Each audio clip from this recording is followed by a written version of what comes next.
gukumira bidasubirwaho AFC ishaka kwinjira mu mujyi wa Uvira. Ubutasi bwa FARDC bwamaze kugaragaza umugambi ukomeye wa M23.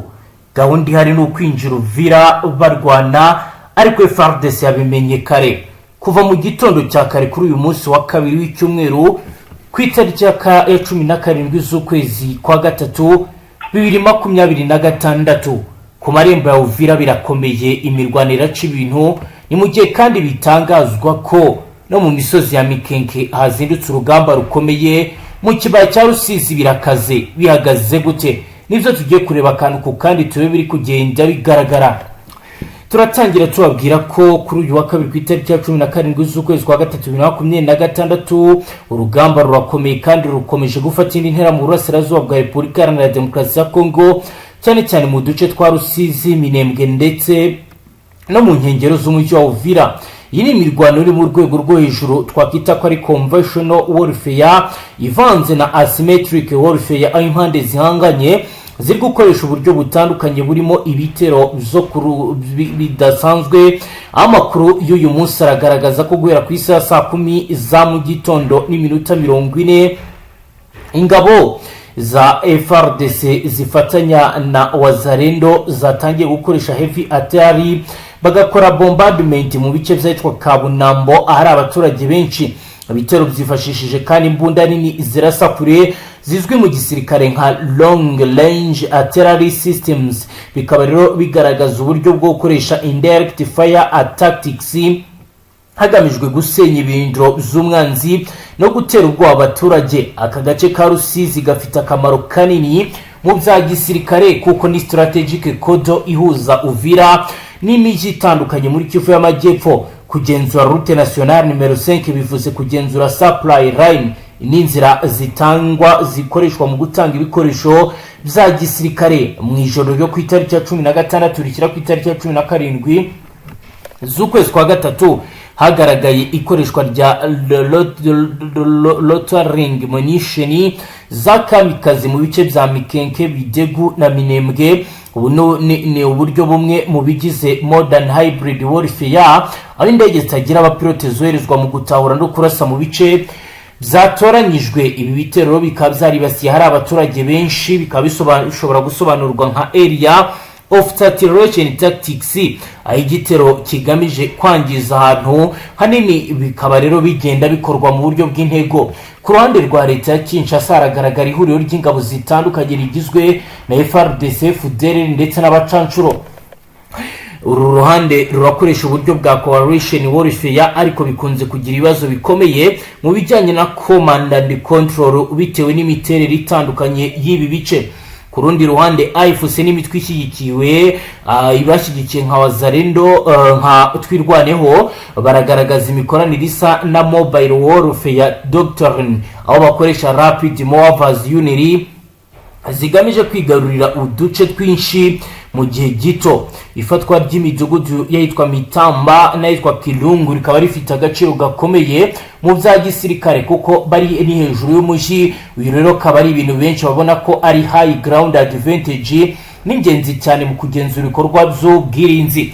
Ibi berekana ko AFC iri gukoresha neza offensive operation terror dominance strategy forward positioning kugira ngo ibice bikomeje kugenda bigaragaramo umutekano muke. Ni mu gihe kandi bivugwa ko mu marembo ya Uvira naho byakaza mu ntara Kivu y'Amajyepfo ibintu bikomeje gufata indi ntera. Amakuru ava ku mirongo imbere y'urugamba yemeza ko mu midugudu yitwa Mitamba, Kirungu iri hejuru y'imisozi ireba Uvira yafashwe n'ihuriro nyuma y'imirwano ikaze. Ibi ni ibice bifite agaciro gakomeye kuko biha izi ngabo ibizwi mu gisirikare nka advantage ya high ground, bikaba rero bibafasha kugenzura neza ibikorwa byose byo hasi ndetse no kugaba ibitero bifite inyungu ku mwanzi.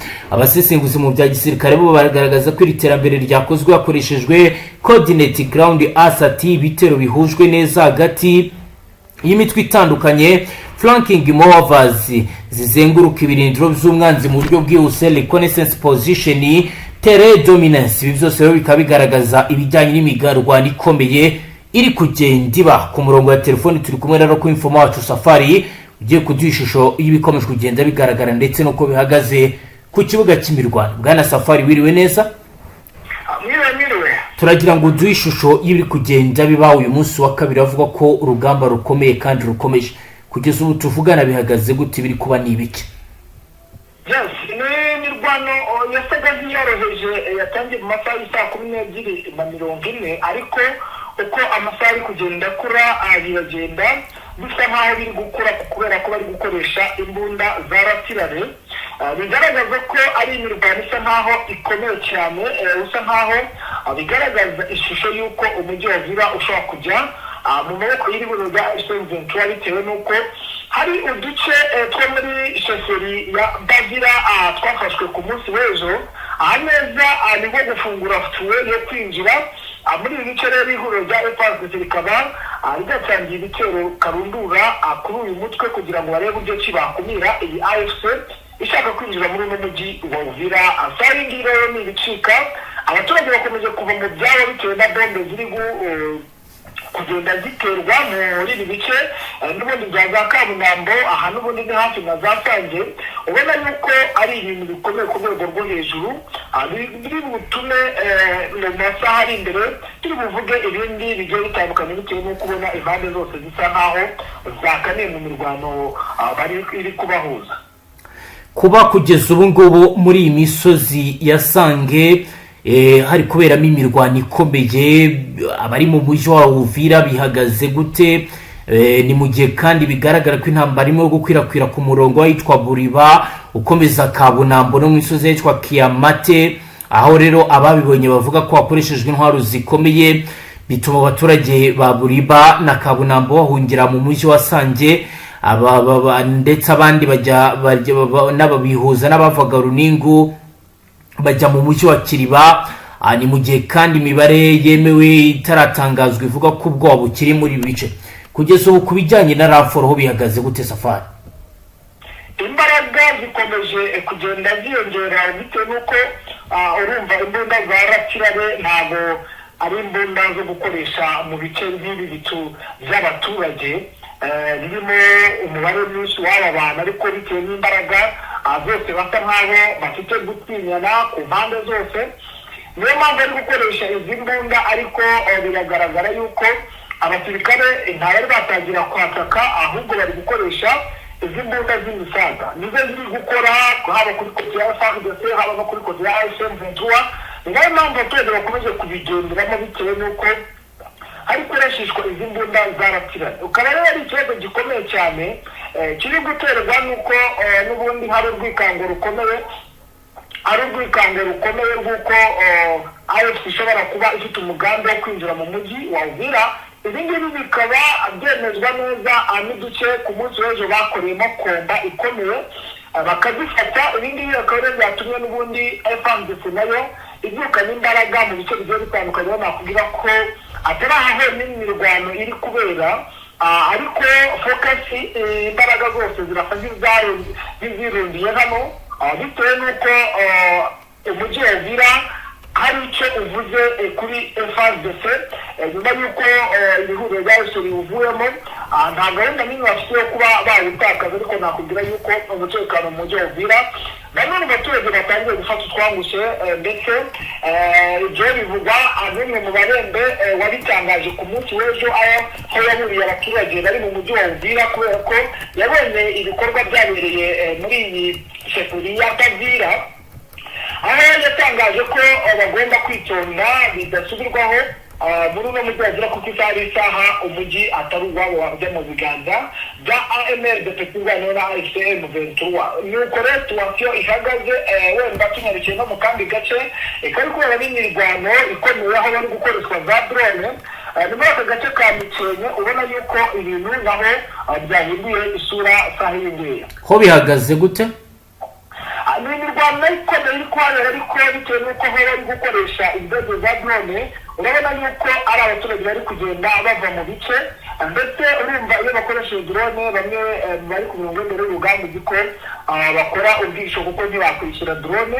urumva rero nicyo gikorwa kiri kuba dutegereje ibiri buze gukurikira nyuma y'izi drone zikota igitutu mu ngo z'abaturage kandi ubona yuko abaturage batangiye kuva mu byabo. Intwaro nyinshi magingo aya ntabwo nabidesize ariko ni ibintu bisukumbura ku rwego rwo hejuru ku buryo ninza kumenya amakuru ndibuze kubatangariza bwana munyamakuru. Yego, reka tujye ku zindi agisi muri Masisi ho bihagaze gute kugeza ubu? magingo ya Masisi naho biracyari imirwano ikomeye cyane, ariko ubona yuko n'ubundi bisa nkaho abayobozi barimo bakomeje guteza akaduruvayo, ndetse kandi ubona yuko gatangiye kuzana impinduka ndetse no guhangayikisha ihuriro rya AFC/M23. ubona yuko babahaye akazi katoroshye mu bice byose, aho ubona yuko bakomeje kugenda bagaba ibitero mu duce tugiye dutandukanye ndetse tugiye byugwa n'iri huriro rya AFC/M23. ibi bikaba bikomeje gutuma umutekano w'abaturage usa nkaho ugeramirwa, ndetse abaturage bamwe na bamwe bakaba batangiye gutakariza icyizere iri huriro rya AFC/M23 bitewe n'uko umutekano ukomeje gusa nkaho ugorana mu bice bari kugenzura bwa munyamakuru. Kugeza ubu ubutabazi bwo buhagaze gute mbere ko turi burebe n'ubundi by'aya makuru maze kwakira? magingo aya nta by'ubutabazi bwari bwaboneka uretse uko ihuriro rya AFC riza rikaturesha abaturage, ariko ubona yuko abaturage bamaze kurakara bitewe yuko nakubwira yuko ababazarendo abenshi ntabwo basobanukiwe. ababazarendo ni abenegihugu n'ubundi basa nk'abafasha igihugu cya FARDC, kandi urumva ko iri huriro rya AFC/M23 batabasha kubakontora kuko n'ubundi ni abaturage bayobora, ni bamwe ni abayobozi bayoborana. urumva rero ni ikintu kitari buze korohera iri huriro rya AFC bwana munyamakuru. Yego, reka noneho dukomeze paje y'amakuru ndetse n'ibivugwa. Tubwira abadukurikiye ko mu mudugudu wa Marimo uherereye mu gace ka Bashari Mukoto ani muri teritwari ya Masisi mu ntara Kivu y'Amajyaruguru hongeye gufatwa n'abarwanyi b'abazarendo, aho kuwa gatandatu aribwo byabaye, ariko twe tubonye amakuru abyemeza uyu munsi nyuma y'imirwano ikomeye yabahuje n'inyeshyamba yabahuje abazarendo n'inyeshyamba za AFC. Amakuru ari guturuka ku bayobozi gakondo ndetse n'inzego z'umutekano zikora muri kara gace aravuga ko imirwano yatangiye mu gitondo cya kare, aho impande zombi zakoresheje ibitero bya gisirikare bikomeye offensive. imirwano yabaye mu buryo bwegeranye bizwi nka close combat mu midugudu iherereye ahangaha muri Marimo ku murongo w'umuhanda Karembe Mpeti. uyu muhanda rero ukaba ufatwa nk'inzira ya gisirikare ifite akamaro kanini cyangwa se axe strategique kuko ihuza teritwari ya Masisi, Warikare ndetse na Warikare, bityo akaba ari inzira ikoreshwa mu gutwara ibikoresho bya gisirikare, ibiribwa ndetse n'ingabo.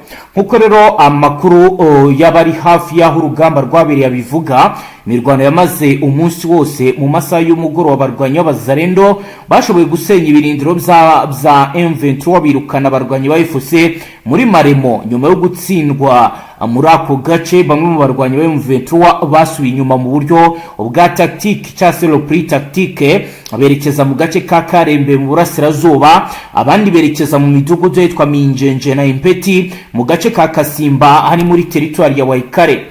Abasesenguzi mu bya gisirikare bavuga ko kwigarurira Maremo ari intambwe ikomeye ku ruhande rwa bazarendo, kuko bizatumye inzira ihuza Karembe na Impeti ihagarara. umudugudu wa Impeti ufatwa nk'ikigo gikomeye cy'ibikoresho bya gisirikare n'ububiko cyangwa se centre logistique ku nyeshyamba za FARDC no mu duce twegereye Pinga. ibiro bikaba bivuze ko gufata Maremo bishobora kugabanya ubushobozi bwa M23 bwo kohereza ingabo n'ibikoresho ku rugamba muri aka gace. iyi mirwano ikaba ibaye nyuma y'amasaha atarenze 24 habaye indi ntambara ikomeye mu gace ka Kashuga ho muri Bashari Mukoto. muri Kashuga abarwanyi b'abazarendo bari basuye inyuma nyuma y'amasaha menshi y'imirwano, bituma aka gace gasigara kari mu maboko y'inyeshyamba za AFC/M23.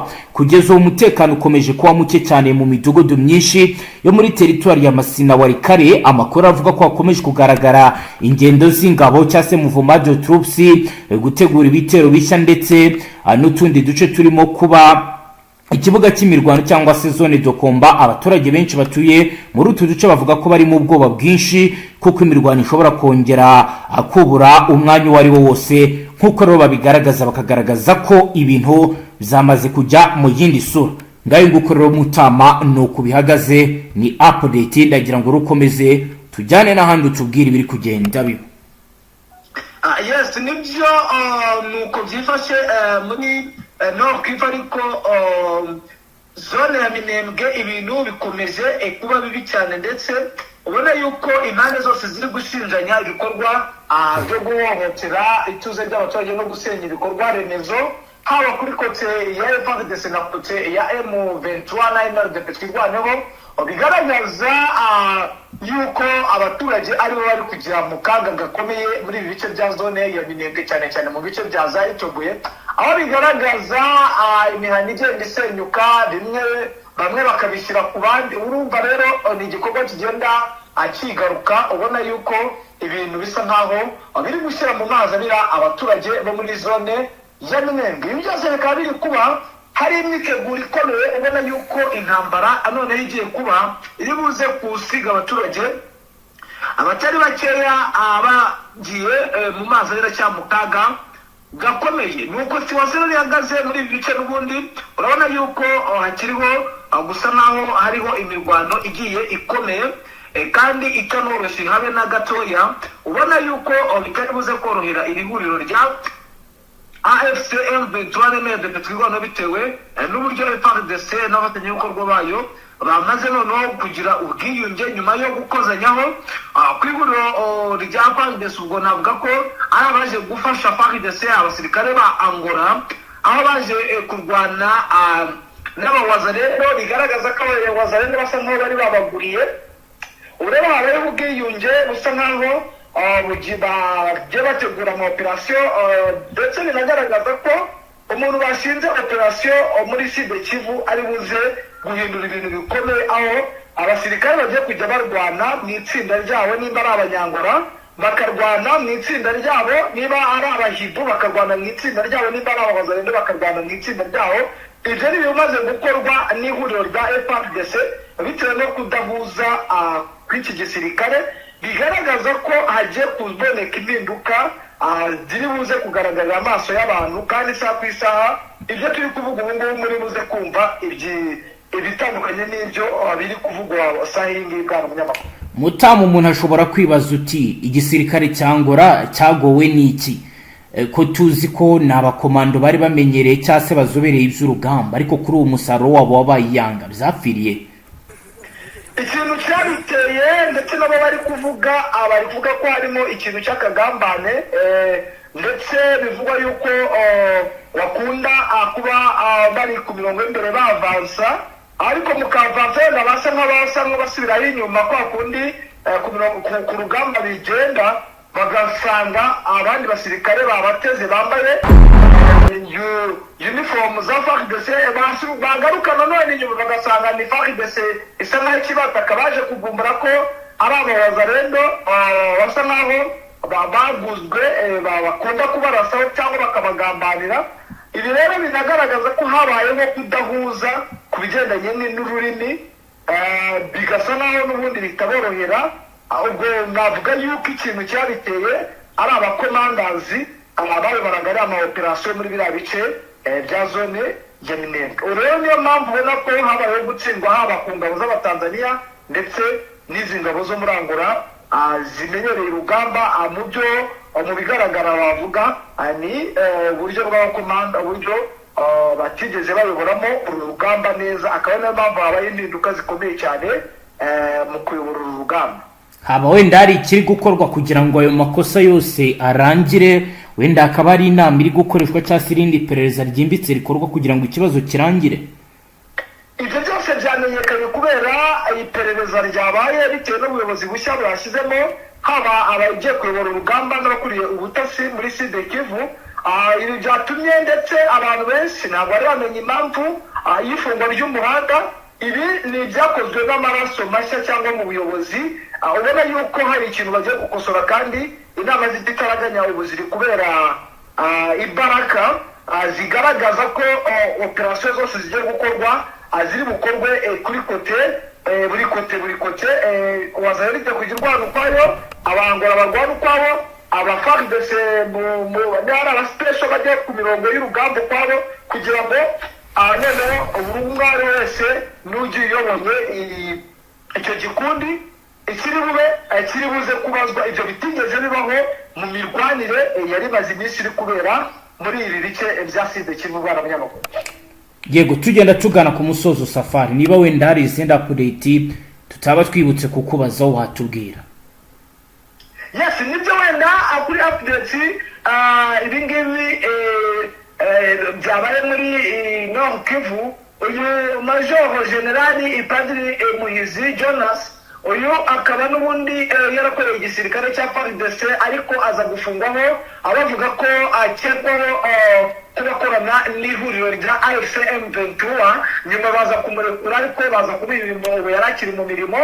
Impamvu rero ishoboka abakomeje kugenda bibaza amakuru nari nasesengura neza, bari bose ibi bitero byagabwe muri karitsiye ndetse bikaba byahitana n'umukecuru we, bari kwibaza nimba hari amakuru abo bavende bashobora kuba bakiriye ko wenda yaba yarasubiye kuba akorana n'ihuriro rya AFC M23, akaba wenda aribwo buryo bushoboka, cyangwa mo kimwe akaba hari AFC ikaba yamaze kubona yuko igomba gukura uno mubyeyi we muri ibi bice kugira ngo adakomeza kubikayo bamwe mu baza kuhatatira cyangwa mu baza kuhaba mu buryo bugiye bufatika. Ni amakuru tukinonosora ariko ari buze kuza gusobanuka mu masaha ari imbere bwana munyamakuru.